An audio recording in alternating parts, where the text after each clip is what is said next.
It's me again, Kakangs Dalikan, ang babaeng may nunal sa paa. Kaya, mga ka-cravings, intayumanan. May sangal daw, yes, isang araw na naman ang aking pagmuni-muni at pag-uubos ng aking lakas sa paglalakad. Kasi naniniwala ako sa kasabihan na ang isa sa mga pakabisang exercise ay ang paglalakad-lakad. At ngayon, napili kong maglakad-lakad sa mga malls. O, di ba? Ang bongacious. Dahil taglamig na, karaniwan ninyong nakikita dyan na mga nakakasalubong natin, mga kasabayan natin na nagwi-window shopping kasi wala pa tayong sahod. Pa-window-window shopping na lang tayo. Naka-jacket na kami, naka-full gear na kami para sa taglamig. Kasi ito na yata yung sinasabi nilang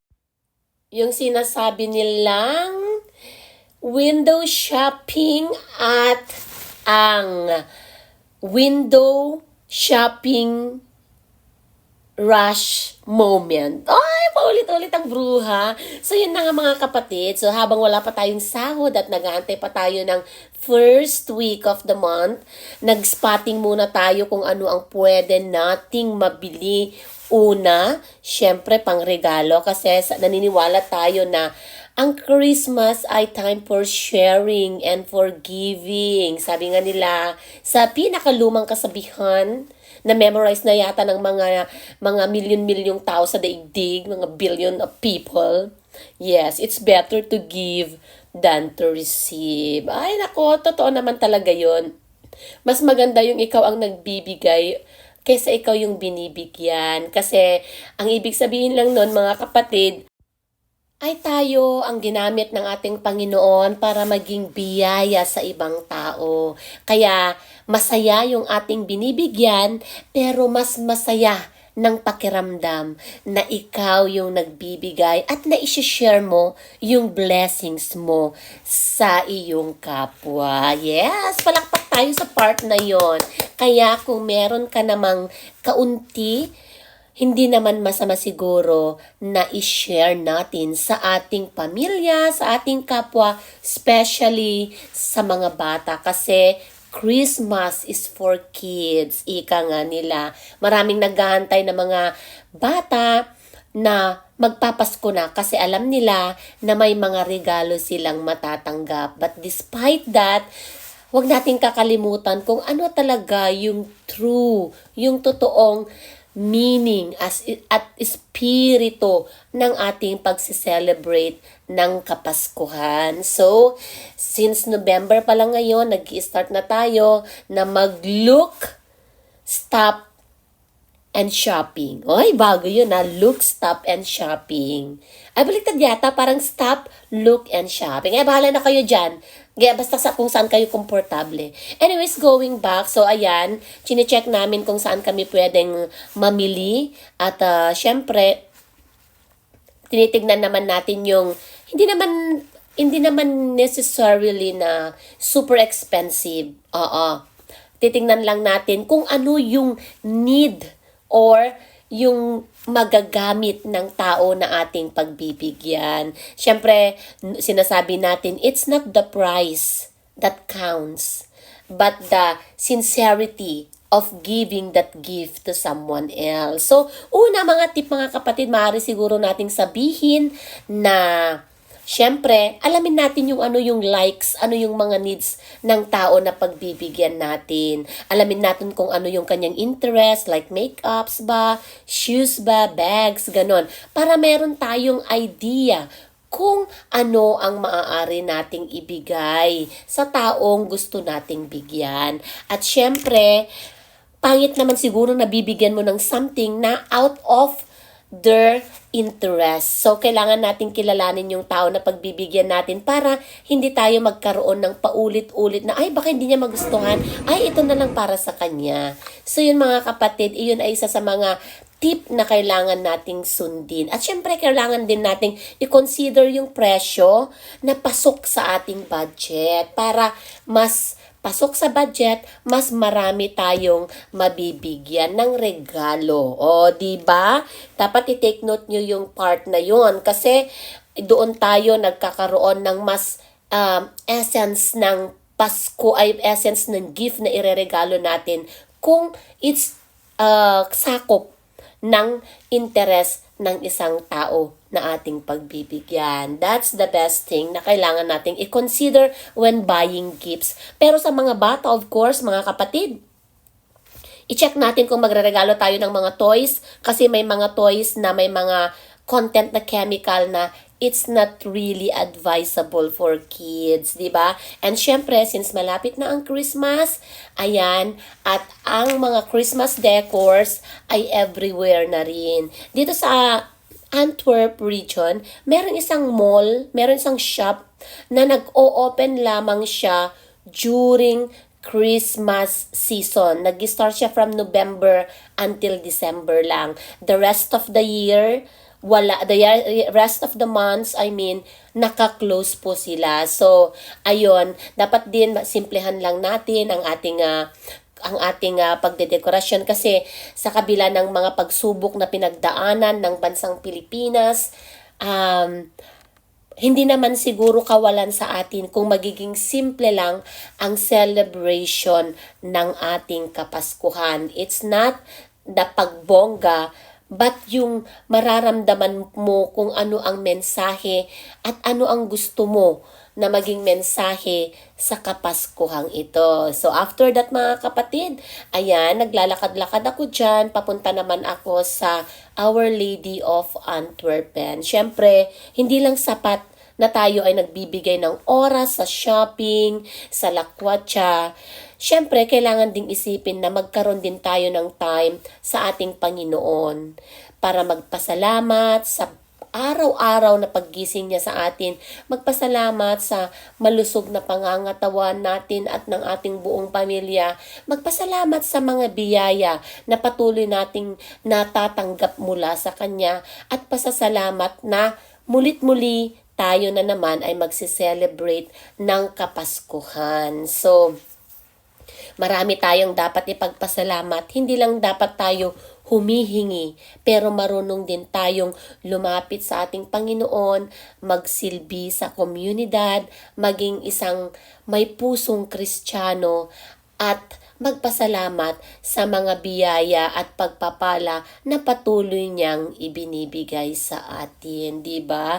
At syempre, marami tayong mga Christmas wishes and Christmas hopes.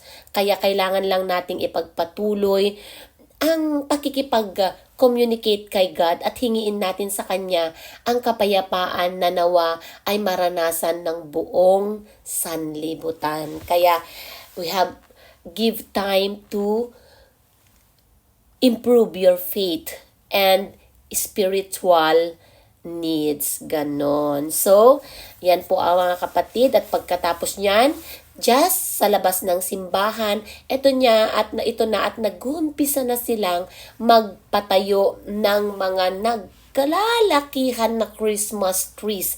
And of course, kapag may Christmas tree mga kapatid, meron at merong mga kumukuti-kutitap,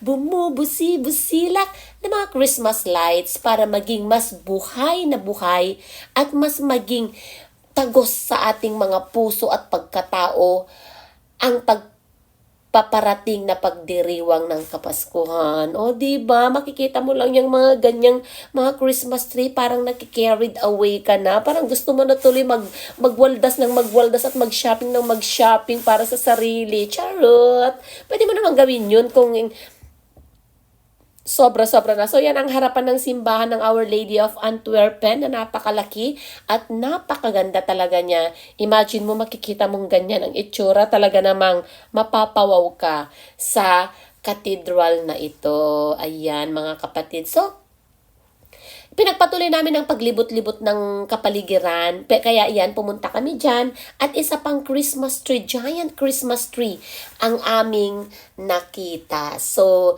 in a while, ayan, ipinagpapatuloy natin ang paglalakad. Kasi, chinek namin kung meron na silang Christmas market. Kasi normally, every every place dito na pupuntahan mo, meron silang tinatawag na Christmas market na kung saan iba't ibang palamuti, iba't ibang mga pagkain, iba't ibang mga produkto, iba't ibang gamit na pwedeng pangregalo ang iyong makikita. Na magkakaroon ka ng idea at mga mas maraming choices and options kung ano ang ireregalo mo sa Kapaskuhan. Ayan, at tuloy-tuloy ang dami ng tao pero ang panahon ay napakalamig kasi itong part na ito ay malapit lang siya sa dagat na kung saan dumadaong yung mga nag-cruise ship, yung mga barko, andyan yan. Pero sa ibang videos, na-upload ko na yun before. Pero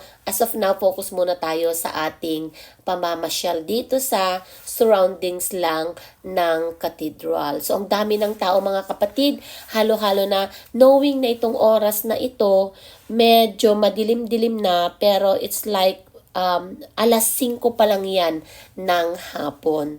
Pero masarap yung feeling na mahangin na malamig.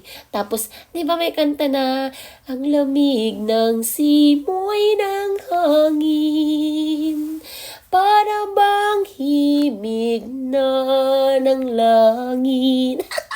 Yun ang aking naramdaman ng mga moment na yan. Di ba? So, ito na yung pinaka-place sana ng kanilang Christmas market. Ayan, papasok na tayo. Pero, na-discover namin na nag-i-start pala sila na mag-build ng mga pwesto-pwesto nila. Pero, itong surroundings na ito, maraming mga cafe, maraming mga restaurants, at maraming mga souvenir shops ang nakabukas na sa pagkakataong yan. Ang dami-dami kasi kapag kasi Christmas, mas magandang mamasyal paggabi. Kasi mas ma-appreciate mo yung kapaligiran with the Christmas tree, with the Christmas lights, at and knowing na yung mga Christmas lights nakapalibot at nakalagay sa mga buildings na nandiyan. So titignan mo, kaya doon mas lalong lumalabas yung ganda at spirit ng pagpaparating na Kapaskuhan. Actually, itong mga tao na nakikita niyo mga kapatid ay hindi pa yan marami, pero as the December is approaching, mas marami pang tao ang bibisita sa place na ito. Kasi dito sa Antwerp, ito yung pinaka-sentro. Ayan. At syempre, hindi nawawala yung ating mga pictorials. Smile doon. Smile dito. Posing doon. Posing dito. At syempre, para makita natin yung mga ma-appreciate natin yung itsura ng ating mga pinuntahan sa isang larawang hindi pa naman kumpas, bagong-bagong kuha lamang. So, mga kapatid, nawa ay nag-enjoy kayo sa aking paglalakbay ngayong gabi, ngayong araw, at syempre, kita-kita naman tayong muli sa susunod kong paglalakbay mula kay Kakangs Dalikan. Abangan na naman ninyo sa susunod. Nalpasin, gagayem! Bye-bye!